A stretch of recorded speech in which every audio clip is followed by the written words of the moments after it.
Hello and welcome to the lecture on stars.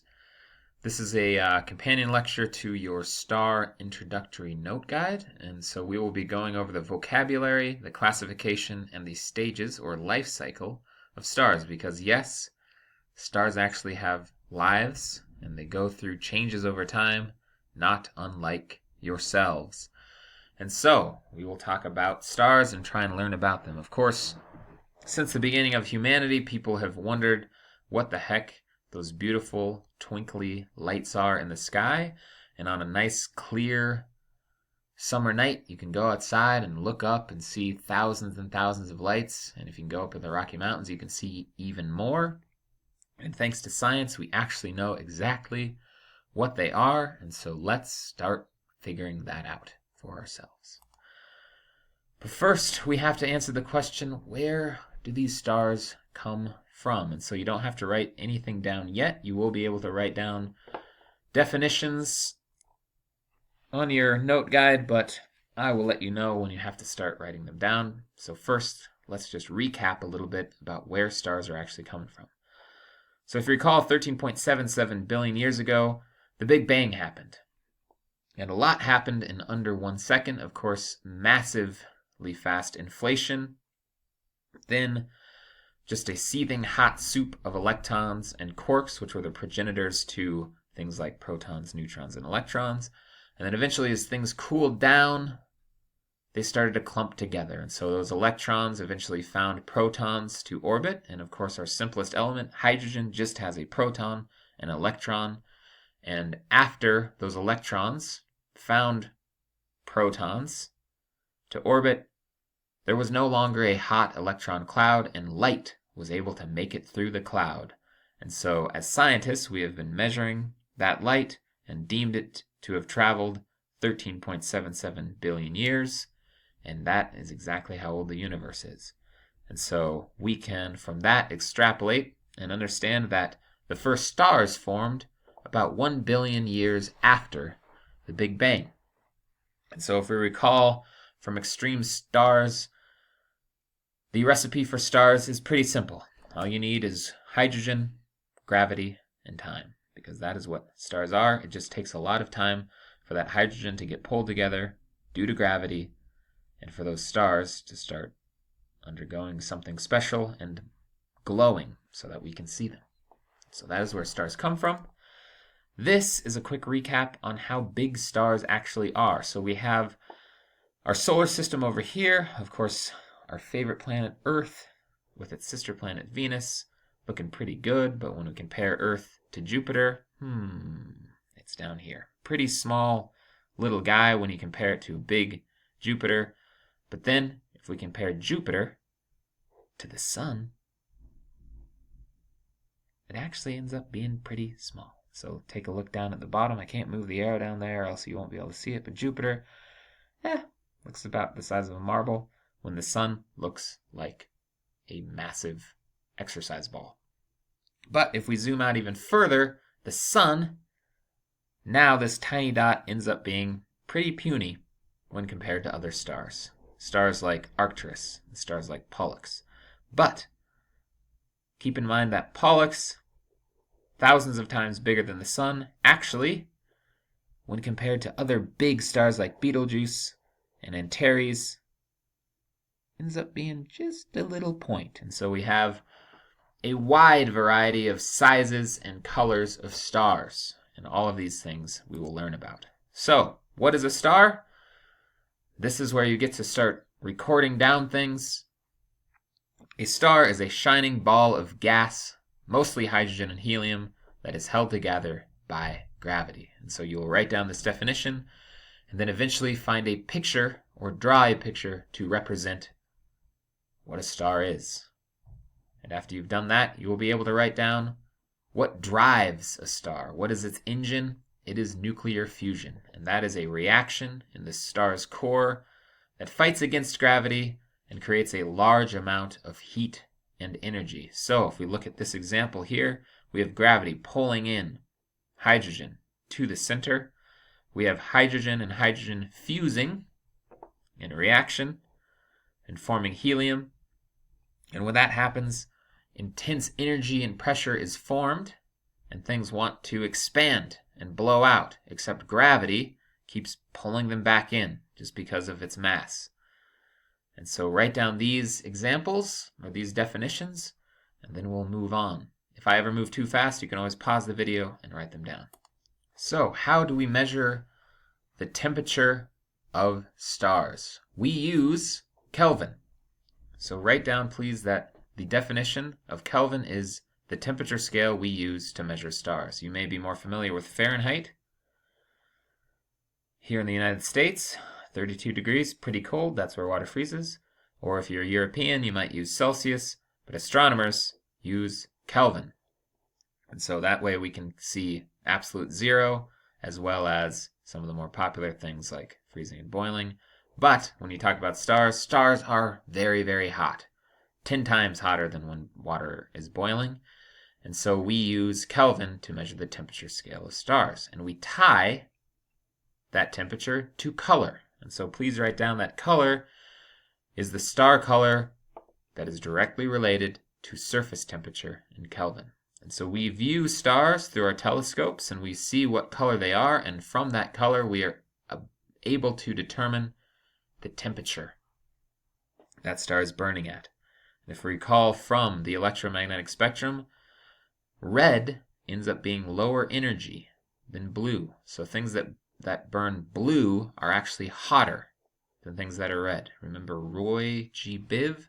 Red has longer wavelengths or lower energy than blue, which has shorter wavelengths and much higher energy. And so things that burn blue or appear blue are much, much hotter than those things that appear red.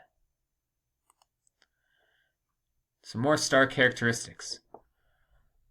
Please write down that luminosity is true brightness that depends on the size and temperature of the star. And so this is how we measure brightness. This is what we would know as brightness. And so, for an example, if we have two stars that are the same size, the bluer star, that is the star that has higher energy blue light coming from it, is going to be more luminous than a star that would be burning red. Now, if two stars are the exact same temperature, i.e. the same color, then the bigger star would be more luminous. And that makes sense. If you have a bigger star that's still the same temperature, you would be able to see that star more easily. It would be brighter or more luminous. Apparent magnitude, please write down, is how bright a star appears to us on Earth, to an Earth observer. And that depends, of course, it depends on the distance of that star from us, what lies between us, because a number of things could get in the way, of course, planets and asteroids and other galaxies and stars and things like that. And of course, its luminosity, or its true brightness. So please write down these 3 bullet points as well. And then you need to understand what absolute magnitude is. And so that is how stars would appear if they were all the same distance from Earth. And so that eliminates the variable of distance. And we would compare stars as if they were the exact same distance from Earth. And that is how we compare absolute magnitude. So now we can look at a chart with our knowledge of Kelvin and temperature. If you'll see on this chart, decreasing temperature is actually on the right. So things on the red, a little bit cooler. Things on the left, much, much hotter. We can find the sun, which is at 1 solar radius, right here in the middle, burning kind of a yellowish orange, just below 6,000 degrees Kelvin. And my favorite star, Betelgeuse, a big red one burning cooler, but is much larger. And so, therefore, is actually brighter, with luminosity on the left, temperature down here on the x-axis. And so now we come to the evolution of stars, or the star's life cycle. As mentioned earlier, stars change over time, just like yourselves. And they begin in nurseries, stellar clouds, and they go one of 2 ways, which we'll talk about. Smaller stars go through the sequence small star, red giant, planetary nebula eventually becoming white dwarfs and black dwarfs.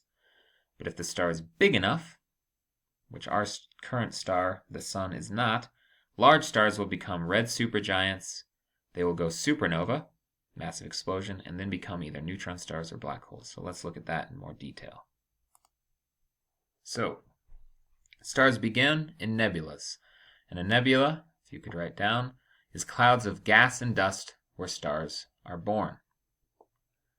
And when enough hydrogen gets together, thanks to gravity, you end up with a protostar. And a protostar is gas and dust that contracts under gravity and begins to heat up and glow. A main sequence star is a protostar with a hot enough temperature that nuclear reactions begin, and that star starts shining. So please write down that a protostar with a hot enough temperature and nuclear reaction to start shining is a main sequence star. When that hydrogen that's been burning and forming helium eventually runs out, and that helium begins to fuse to form carbon, that star begins to expand and cool and shine less brightly. That is a red giant. So a red giant is when the fusion of hydrogen runs out and helium begins to fuse to form carbon. It expands, cools, shines less brightly, and then it becomes a planetary nebula. And so the definition of a planetary nebula: the outer gas layers of a red giant that drift away from the carbon core. So here's a picture of a planetary nebula. And after that planetary nebula drifts away, you end up with just the core of the star, and that is what we know of as a white dwarf. And so white dwarfs are still very hot, but they are just the cores remaining after a star. And eventually, when that white dwarf stops shining, it's no longer hot, it becomes a black dwarf. And so a black dwarf is when the white dwarf stops shining. Now you have a dead star. Now, the other route that you can take is if your star is massive enough, it won't become just a red giant like our sun will. It will become a red supergiant. So please write down that red supergiants, hydrogen begins to run out, and the helium core contracts, reactions begin to occur. The helium fuses and forms carbon and expands again, keeps expanding and contracting several times, and keeps forming heavier and heavier elements. That is a red supergiant. Now, once a red supergiant has formed the element iron, it blows up in a supernova. And so supernova is when the core collapses in less than a second and causes an explosion in which a shock wave blows off the outer layers of the star. And so a supernova, you recall, is the most violent thing in the universe. It is the explosion of a red supergiant star. And it can become two things after a supernova, depending on, again, how big your star is. It can be a neutron star. So please write down that sometimes the core survives the explosion and contracts to become a tiny, very dense neutron star made up of nucleonic matter. Or, if the core is even larger, you end up with a black hole. And so a black hole is if the core is very large, it contracts to become a black hole, a place in space where gravity pulls so much that even light cannot get out. Gravity is so strong, matter has been squeezed into its tiny space. This can happen when a star is dying. So a very quick recap. Stars are born in nebulas. If it's a small star, like our sun, it will eventually burn hydrogen, become a red giant, burn up its hydrogen, blow off its layers in a planetary nebula, become a white dwarf, eventually a black dwarf. And if you have a much larger star born out of a nebula, that very large star will eventually become a red supergiant, forming heavier and heavier elements. It will blow up in a supernova, and if the core is large enough, it will either become a neutron star or a black whole.